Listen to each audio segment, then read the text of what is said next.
Good afternoon, everyone. Well, it looks like we're going to be in lockdown till July the 30th, at least at this stage. Again, can I encourage you, please keep in contact with one another. Let's make sure we can reach everyone at St. Stephen's so that no one feels too isolated at the moment. It's ironic almost that this coming Sunday at our live stream service on YouTube, we're going to be beginning a series called Engaging Community with the Hope of Jesus. You may remember that's part of our overall mission at St. Stephen's to share the hope of Jesus in the forest. Well, while you're waiting for Sundays, each week for the next 3 weeks, I'm going to be putting up a talk. It's part of a series from a man called Paul Grimmond, and he works at Moore College. Moore College, we're going to have an open day, believe it or not, on the 1st of August, but that doesn't seem like it's going to happen now.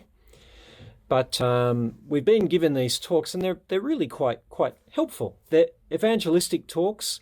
Maybe there's someone who may even want to hear it.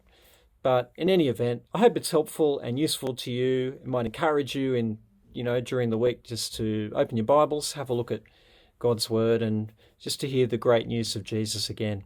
So I'll put up the first one right now. Well, we're here to talk about freedom. What does it mean to be truly free? What might it look like to know real freedom? Now, that's a question that's taken on particular shape in the last little while, as most of us have been confined to our homes through the pandemic. But it's actually a bigger question that's plagued, pardon the pun, our world for a long time now. We live in a society, in a space where freedom is perhaps the greatest value that we have. The ability to do whatever you want, whenever you want, however you like it. We're taught from a young age is perhaps the most precious thing that we own. To decide your future and to be in control of your own life. It's kind of the air that we breathe.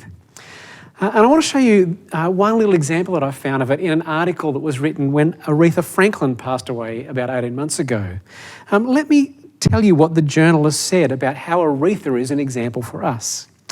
He says, journalists chafed, as we will, at Aretha's message discipline, the tight control she exerted over her story.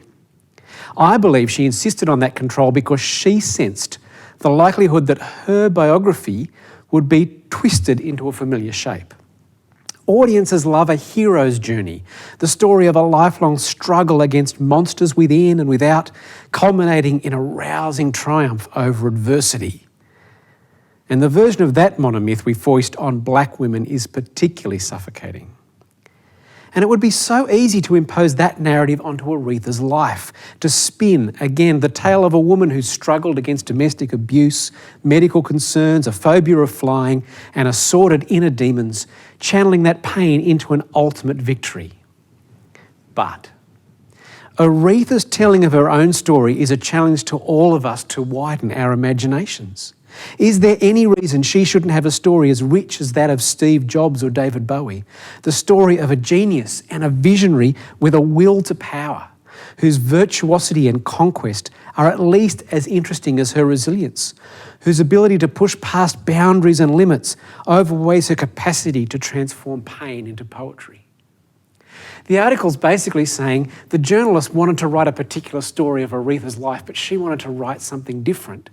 And as she took control of her story and explained who she was and lived her life for herself, she was actually able to control her destiny. Was she just going to be an artist who could turn pain into poetry, or a visionary with a will to power who could control her life and future? Now, what's really interesting about the article is that the end is, of course, a moral for you and me. Listen to what the author says. Do not be eroded or encapsulated by your experiences. Be enlarged by them. The world will throw challenges at you, but you are free to set even bigger challenges for yourself, to grow, to transform, to master. Bend reality to your own vision. Let yourself be free. That is the story of our world, isn't it? If you take control of your own story, you can tell it how it is. You control your future. You control your own destiny. It's everything from Disney to the story that our kids get fed through speech day at school every single year. And actually, what I do find fascinating about this story is the way that it's kind of infiltrated our schooling system. If you've been involved in the school system any time in the last 2 decades, or you've got kids who are, you will have heard some form of a thing called positive psychology. A guy called Martin Seligman came along in the 80s and 90s and said, look, psychology's always been about how the world's bad and how you fix your problems. But what if we turned thinking about human beings into how to create wellness and how to help them live positively for the future? And that idea has invaded our school system. Now, Seligman's positive psychology was based on the work of another guy, a guy that you may not have heard of, but you'll probably have heard of his pyramid. His name's Abraham Maslow. And he created this thing basically about the pyramid of human existence and how as each need gets met, we look for something bigger and better until we kind of find ourselves. His pyramid has 5 levels. The first is that what all humans need is a physiological stuff, right? So you need to eat and drink in order to survive, and if you don't get those things, you're in trouble. But once you've kind of sorted that out, you start looking for the next level. The next level's having some shelter from when it's too hot or too cold or when the animals come and try to eat you. But once you've solved that problem, you start looking for community. You look for people to love and connect to and belong. Then his 4th level is you start to seek for status, for esteem, for people to look at you and be impressed with how you've done. But the final level for him is what he calls self-actualization, which is where you become, in a sense, really human, where you achieve everything that you're supposed to achieve in life. So in Maslow's own words, self-actualization is to become everything you are capable of becoming. And that is actually the story that our kids have been told all through school. It's the story that we've drunk from since we were born, and it's the story that makes sense of life. But what's fascinating is, how do you actually do this? How do you become what you're supposed to become? Well, Maslow, in the weird way that perhaps only psychologists can do, lists the kinds of things that might lead you to living a happy life. And he suggests things like mate acquisition. Don't you love psychologists' ability to turn love into a kind of humdrum reality? Parenting, I'm not sure whether you've felt actualised in parenting lately. It hasn't always meant that for me. Utilising your abilities, pursuing a goal, seeking happiness. We're told, take control of your life, pursue your future, and everything will be great.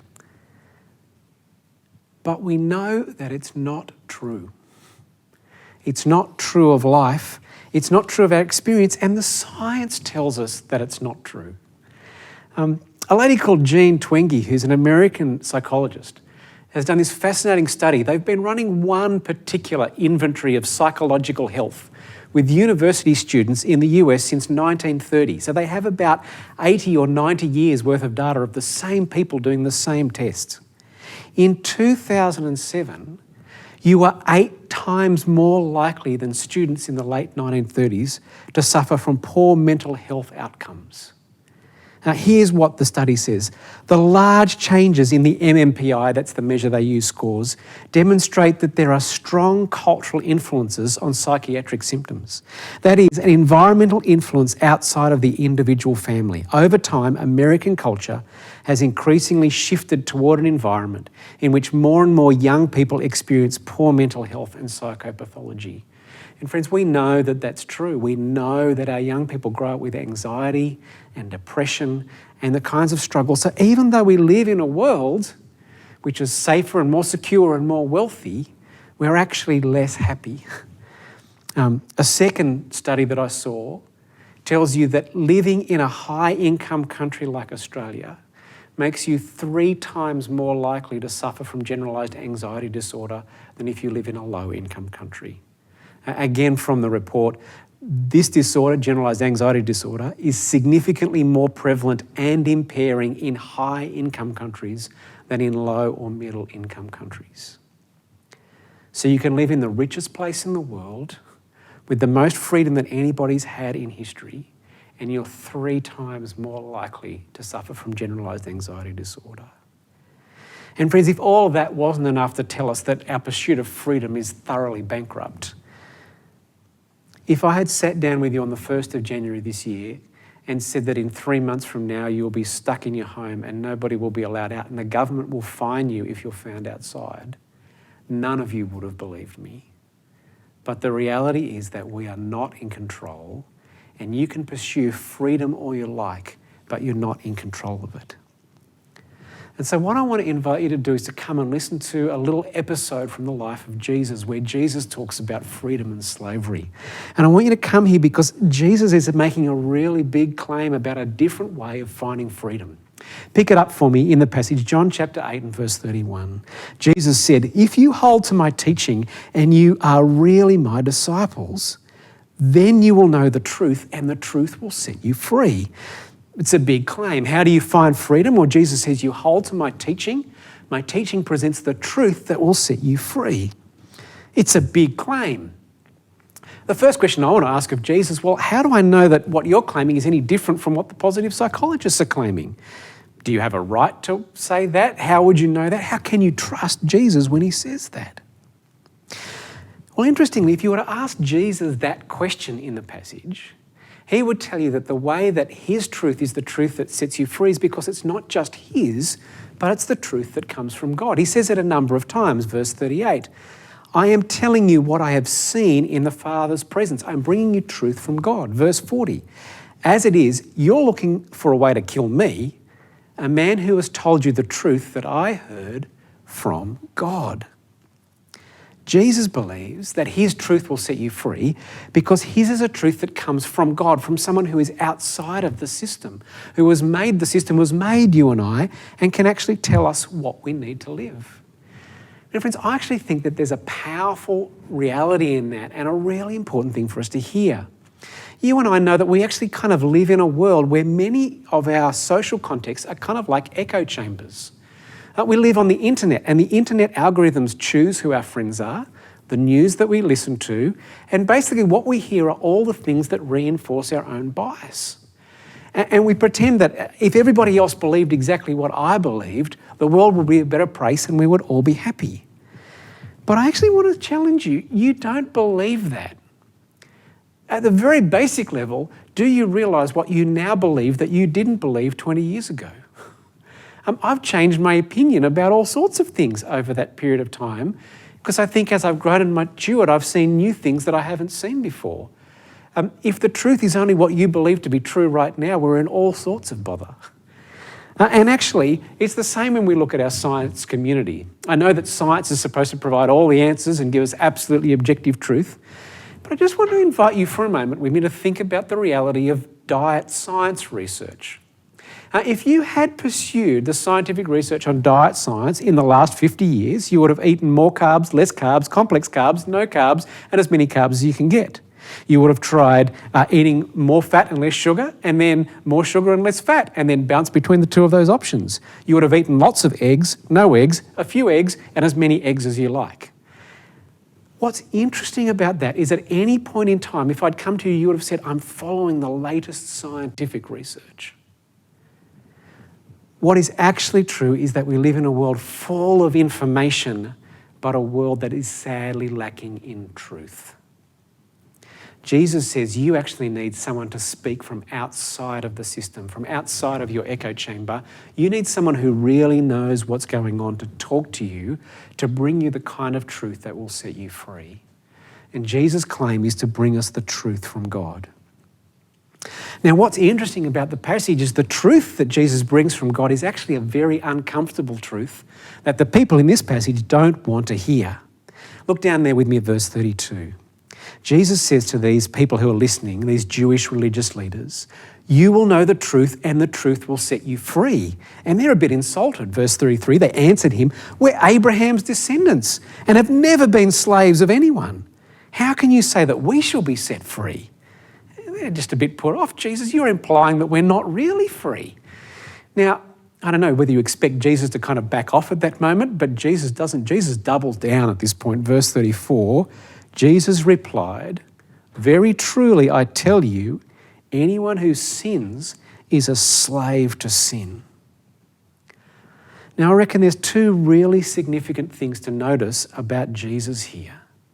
The first is, do you see how free Jesus actually is? He doesn't feel constrained by the authorities or the pressures of pleasing people around about him. He's so calm and confident in his own reality. He doesn't have to respond to what other people are telling him to say. He's just going to keep speaking the truth that he knows. But one of the beautiful things about Jesus, and if you haven't read one of the stories of Jesus' life, why don't you get one out and read one for yourself? And we've got time at the moment, a great thing to do. What's really interesting about Jesus is that though he knows the truth and speaks the truth and won't be pushed around by other people, he's not a bully. He's not arrogant. He doesn't demand his own way. You see him treat people with tenderness and generosity and kindness, and particularly the most weak and the most broken. And at every point as he speaks the truth, it's not just to make a point or to be powerful, but because he wants what's best for the other person. Jesus is completely free, and he feels free to speak the truth from God. He stands against evil, and he loves people with that truth. But the second thing is a little deeper and a little closer to home, isn't it? What's Jesus saying to us? I tell you, everyone who sins is a slave to sin. Jesus says anyone who sins is a slave to sin. And his point is that we aren't as free as we would like to be. Now, I don't know how you feel about Jesus saying that you're a slave to sin, or about Jesus saying to me, I'm a slave to sin. I have to tell you, when I first heard that, I found it very uncomfortable to hear. But Jesus is actually saying something to us about what we're truly like as human beings that, again, I think we know the truth of. There's an American psychologist, a lady called Pamela Meyer, and her research suggests that on average people tell at least 1 to 2 lies per day, and we hear something between 10 and 200 lies a day in just our daily life. Now, isn't that interesting? We live in a world that loves truth, looks for truth, longs for truth, thinks that they are truthful, and yet all of us lie every day, and we live in a world full of lies. And it's not just true of lying, is it? I mean, do you always live by the code you want to live by? I am full on about health and healthiness and healthy eating until the scones come out at morning tea and my colleagues are hoeing in and gee, they look good. I try to live according to what I think the truth is, and I can't even do that most of the time. And so when Jesus starts to say that you're a sinner and you're a slave to sin, it can feel really uncomfortable, but Jesus is actually speaking a truth to your heart and to mine about what we're like. And what I want to say to you is that that truth is actually part of the whole process of finding real freedom. It's only when you start to come to grips with what you're truly like that you're free to be forgiven and to be changed. Jesus comes saying to you, you're a slave to sin, not in order to beat you up or to make you feel horrible or terrible or whatever, but to actually help you realise the place that you're in and to help you to realise what you really need. Because do you see there in verse 36, what Jesus wants for you is to know where true freedom is found. It's not in self-actualization or fixing yourself up. It's actually in him. This is what he says, if the Son sets you free, you will be free indeed. The answer to our slavery, to our inability to control ourselves or our lives or our future, and actually the solution to the mess we make of our lives, is that Jesus came in order to take up all of our brokenness and sin and rebellion on himself and carry it to the cross. And so the mistakes that we make, our anger, Jesus carries that anger to the cross. Our shame and embarrassment about the stupid things that we've done that we don't want to tell anybody, Jesus carries it to the cross. Our lust that we cannot escape, Jesus carries on his shoulders to put it to death on the cross. Our jealousy, the lies that we speak, the deceit that we get involved with, all those things that we don't share with anyone else, Jesus knows. He carried them all on his shoulders and he took it all and put it to death on the cross. Jesus went to the cross carrying all of our stuff-ups, all of our mistakes and all of our brokenness in order to bring forgiveness and life. Friends, the truth that sets us free is not the truth that we're nice people, or that there are 3 easy steps to self-esteem, or if only we employed a little more positive psychology, life would get better. The truth that sets us free is that the God who made the world knows who we are. And he knows we're broken, and he knows we get stuff wrong. And Jesus came into the world knowing that and went to the cross in order to bring forgiveness and cleansing from the mess that we make of our lives. And friends, actually, that's a kind of freedom that money and opportunity can't buy. I want to finish with a little story that I've heard recently that's just really struck me. The story is about a lady called Mary Johnson. On the 12th of February, 1993, Mary's only son, a young man called Aramian Bird, was murdered. The man who killed her son was 16 years old. His name was O'Shea Israel, and he was sentenced to 25 years in prison.